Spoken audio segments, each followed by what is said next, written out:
Kata orang bijak dulu, perkawinan adalah asam di gunung, bagaikan asam di gunung, garam di laut, menyatu dalam belanga.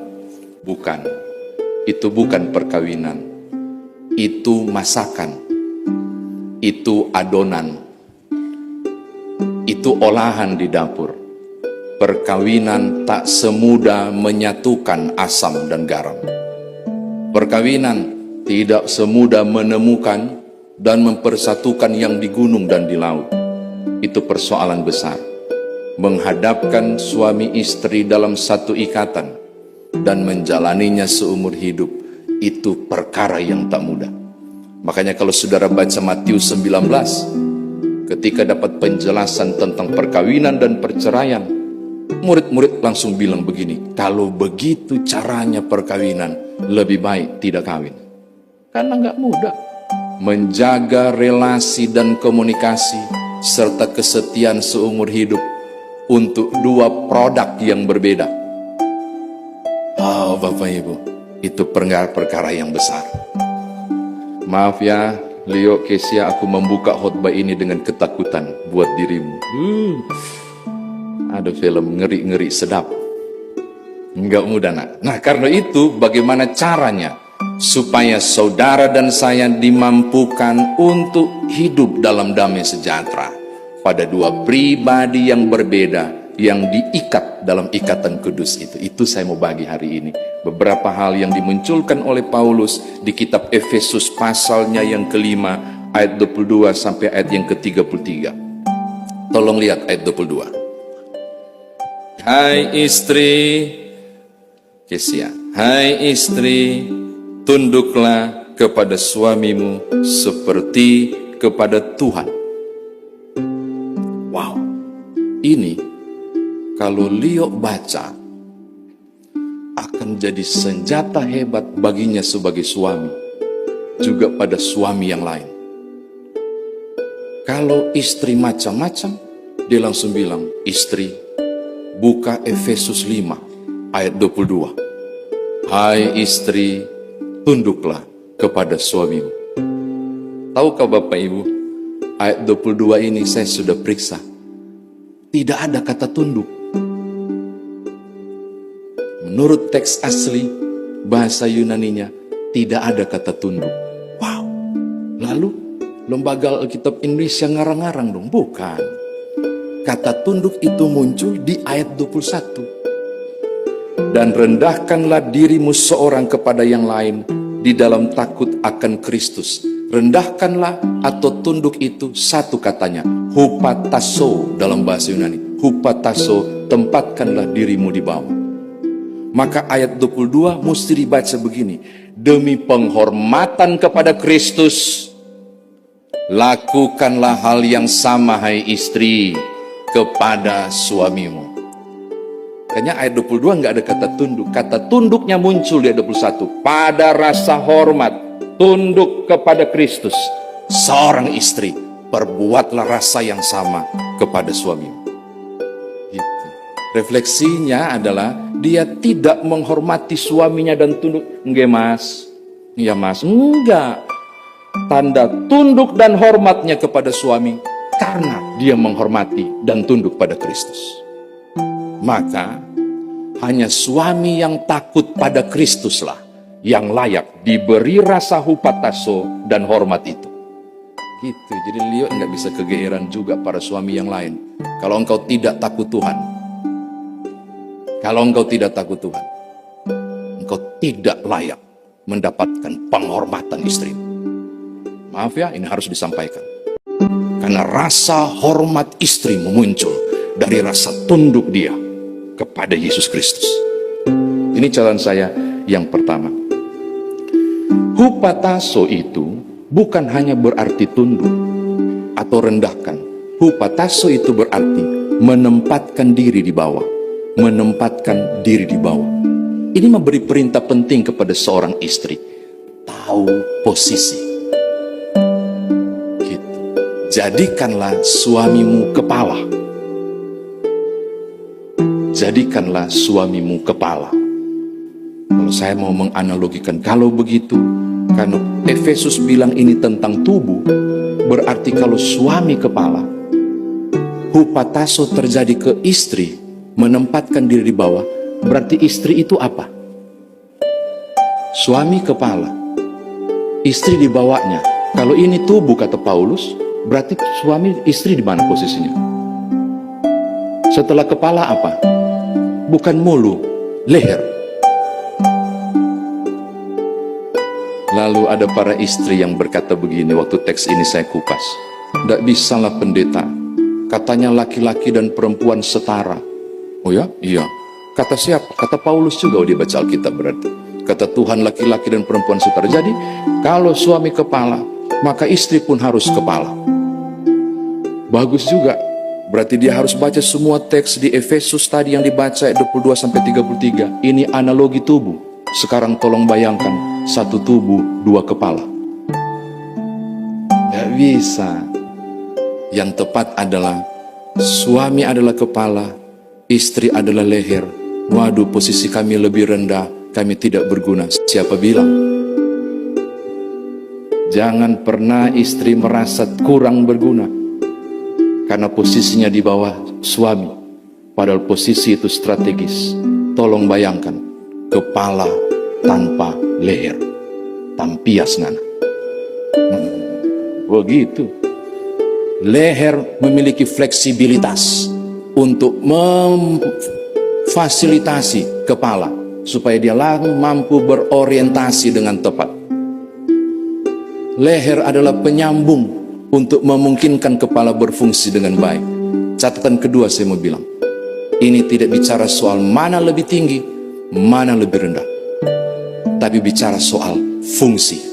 Dengarkan Leo Kesia, rumah tangga bukan tempat kompetisi untuk siapa lebih hebat dan lebih besar gajinya, siapa yang lebih berperan dan lebih tidak berperan. Keluarga adalah tempat berintimasi bersama Tuhan, bukan soal persaingan. Oh, kalau dimulai dengan kompetisi, siapa lebih besar, siapa lebih, cilaka, tidak akan langgeng. Kalau menjadi wadah Tuhan jumpakan laki-laki dan perempuan untuk berintimasi pada hadirat Allah, rumah tangga itu diberkati. Amin. Oke, ini yang pertama. Yang kedua. Yang ketiga, Bapak Ibu. Tapi kenapa suami cuma dapat perintah enteng? Apa sih perintahnya ke suami? Ayat 25. Enteng banget tuh. Hai suami, kasihilah istrimu sebagaimana Kristus telah mengasihi jemaat dan telah menyerahkan dirinya. Enteng banget. Kalau istri suruh tunduk-tunduk, tempatkan diri di bawah. Kalau suami cuma disuruh kasihilah istrimu. Bapak Ibu, ini bukan enteng. Kata kasihin dari kata agapau. Saudara pernah dengar agape, agapau. Agapau itu bukan cuma berarti mengasihi, tapi agapau berarti memberi diri. Dan agapau ini diidentifikasi dengan kasih Kristus yang memberi dirinya kepada jemaat. Makanya agapau atau agape jangan cuma dibaca mengasihi, tapi kesediaan untuk memberi diri. Apakah ukuran memberi diri? Paulus bilang, seperti Kristus memberi diri pada jemaat. Apa itu? Ya Bapa, ke dalam tanganmu kuserahkan nyawaku. Leo, dengarkan. Para suami, dengarkan. Sampai tetes darahmu terakhir, engkaulah pembela utama untuk istrimu, dan itu tidak mudah. Taruhannya adalah eksistensi dirimu. Engkau berikan kepada istrimu. Apapun yang terjadi pada istri, engkaulah yang di depan, seperti Kristus di depan pada pengadilan nanti untuk saudara dan saya. Nyandak mudah jadi suami. Suamilah yang akan mempertanggungjawabkan hal itu sebagai bentuk dia memberi diri. Tahukah Bapak Ibu, ketika memberi diri itu punya makna luar biasa. Hai suami, berilah dirimu. Di mana? Tidak dibilang. Beri di mana? Di istri. Di mana posisinya? Nggak dibilang. Maka kalaupun Leo harus di bawah, it's okay, karena harus memberi diri. Maka antara tunduk dan mengasihi itu nilainya sama. Bukan Tuhan beda-bedakan, suami cuma mengasihi, istri cuma tunduk. Enggak, nilainya sama. Karena agapau berarti memberi diri. Memberi diri pun harus siap di bawah. Coba, Oh, nggak mudah. Makanya asam di gurun garam. No way. Agak sulit. Sistem patriarki di negeri ini luar biasa kuat. Laki-laki dimanapun. Kami juga sama. Rata-rata kita di Indonesia patriarki nggak mudah. Suami harus di atas. Oh enggak, ternyata Tuhan bilang dimanapun. Dalam rangka intimasi bersama pasanganmu pada kemuliaan Allah. Oke, berat toh? Nyesel nggak? Aduh, berat juga ya jadi suami dan istri. Kemudian terakhir ayat 28. Saya suka mau titip ini. Demikianlah juga suami harus mengasihi istrinya sama seperti tubuhnya sendiri. Siapa yang mengasihi istrinya, mengasihi dirinya sendiri. Siapa yang mengasihi istrinya, mengasihi dirinya sendiri. Ini karena nasihat nih kepada suami istri, harusnya siapa yang mengasihi istrinya, mengasihi diri sendiri, koma. Siapa yang mengasihi suaminya, mengasihi dirinya sendiri. Saya tambahkan tanpa tidak ada tulisan, tapi saya tambahkan. Siapa yang membenci istrinya, membenci dirinya sendiri. Siapa yang menampar istrinya, menampar dirinya sendiri. Siapa yang memaki suaminya, memaki dirinya sendiri. Mengapa? Karena mereka bukan dua, tapi satu. Oh, ini menarik. Karena engkau bukan lagi dua, maka kalau engkau menyakiti pasangan, engkau sedang menyakiti dirimu. Ngeri enggak? Dan ini harus dibuka kepada setiap suami istri untuk dengarkan. Ketika engkau menyukai firman, itu dorang suami istri kalau baru kawin, dorang paling suka ayat ini. Mereka bukan lagi dua, tapi satu. Implikasinya sangat besar. Engkau kasihi pasanganmu, engkau kasihi dirimu sendiri. Tapi kalau engkau benci kelak pasanganmu, engkau akan benci dirimu sendiri. Engkau mengucapkan sumpah dan kata-kata serapah kepada pasanganmu, itu akan balik dan dengan sengaja dibalikkan Tuhan padamu. Tapi saya yakin di sini, di yang hadir di sini, ini pasangan-pasangan yang luar biasa ya. Nggak pernah lah. Tapi hanya Tuhan yang tahu sih. Nggak mudah Bapak Ibu mempertahankan hidup rumah tangga. Itu sesuatu yang tak mudah. Saya kira demikian firman Tuhan ditafsirkan. Sekarang bagaimana kita bawa dalam kehidupan beriman kita? Saya kira demikian firman Tuhan ditafsirkan. Sekarang bagaimana kita bawa dalam kehidupan beriman kita? Berulang kali saya bilang, tidak mudah. Leo, Kesia, tidak mudah. Terus bagaimana? Engkau membutuhkan Tuhan.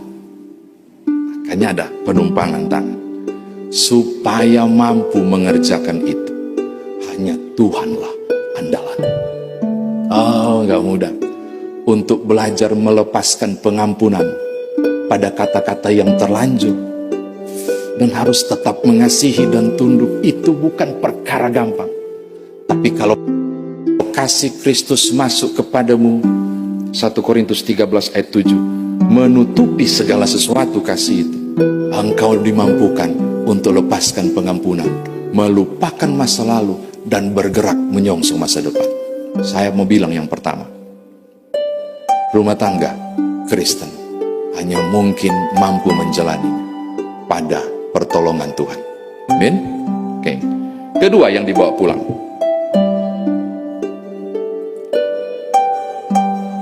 hari ini Bapak Ibu anak-anak kita akan diberkati dan disatukan dalam rumah tangga yang baru. Perjalanan mereka adalah pengalaman baru dalam hidup untuk saling melayani, saling bersama, saling mengerti, saling memahami satu dengan yang lain. Saya tanya berapa lama dorang pacaran, hampir setahun ya, setahun lebih. Sudah kenalkah? Sudah pendeta? Betul, iya. Selalu saya bilang begini di katekisasi, jangan kaget ya Leo, jangan kaget ya Kesia, kalau dirimu menemukan ada Leo yang baru dalam hal karakter dan Kesia yang baru dalam hal karakter. 1,5 tahun nggak cukup. Pengenalan pada pasangan seumur hidup. Pengenalan pada pasangan seumur hidup. Maka di akhir firman Tuhan ini saya mau katakan hal penting untuk mereka berdua. Tunduklah kepada Tuhan. Maka pada saat yang sama Tuhan akan menolong untuk saling tunduk, saling hormat, dan saling mengasihi di tantangan terbesar apapun. Percayalah, di balik ketaatanmu ada berkat dalam keluarga. Selamat menjalani lika-liku hidup dalam rumah tangga. Tapi selamat menikmati, di balik lika-liku itu ada Tuhan yang tidak pernah meninggalkanmu menjalani hidup rumah tangga yang diberkati. Tuhan berkati saudara berdua. Haleluya. Amin.